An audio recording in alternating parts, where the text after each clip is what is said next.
Bertie the bus was giving some visitors a tour of the island of Sodor.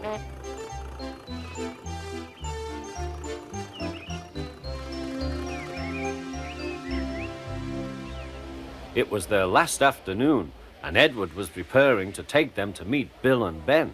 He found it hard to start the heavy train. "Did you see him straining?" asked Henry. "Positively painful," remarked James. "Just pathetic," grunted Gordon. "He should give up and be preserved before it's too late." "Shut up," burst out Duck. "You're all jealous. Edward's better than any of you." "You're right, Duck," said Boko. "Edward's old, but he'll surprise us all." "I've done it, we're off! I've done it, we're off!" said Edward as he finally puffed out of the station.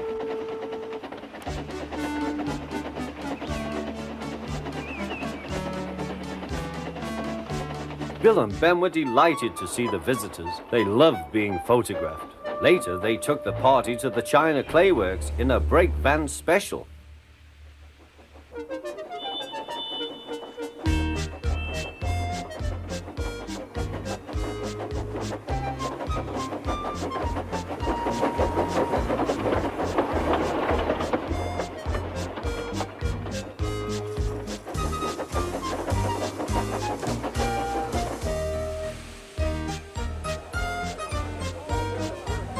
Everyone had a splendid time, and the visitors were most impressed.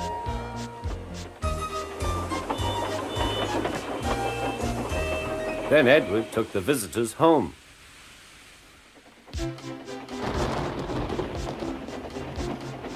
On the way, the weather changed.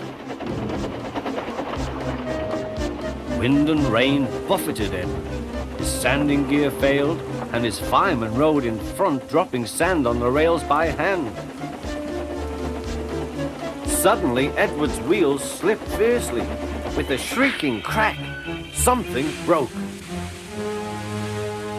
The crew inspected the damage. Repairs took some time. "One of your crank pins broke, Edward," said his driver. "We've taken your side rods off. Now you're like an old-fashioned engine. Can you get these people home? They must start back tonight." "I'll try, sir," promised Edward.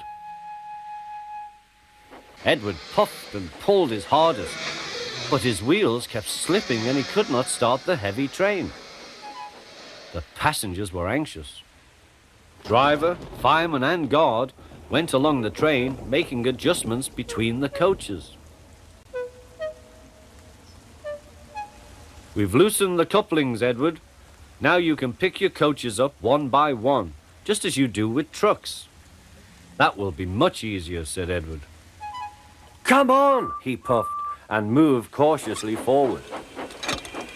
The first coach moving helped to start the second, and the second helped the third.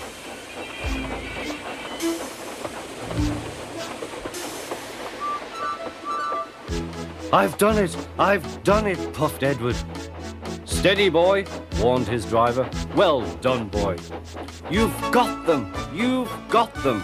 And he listened happily to Edward's steady beat as he forged slowly but surely ahead. At last, battered, weary, but unbeaten, Edward steamed in. Henry was waiting for the visitors with the special train. "Peep, peep!" The fat controller angrily pointed to the clock, but excited passengers cheered and thanked Edward, his driver and fireman. Duck and Boko saw to it that Edward was left in peace. Gordon and James remained respectfully silent.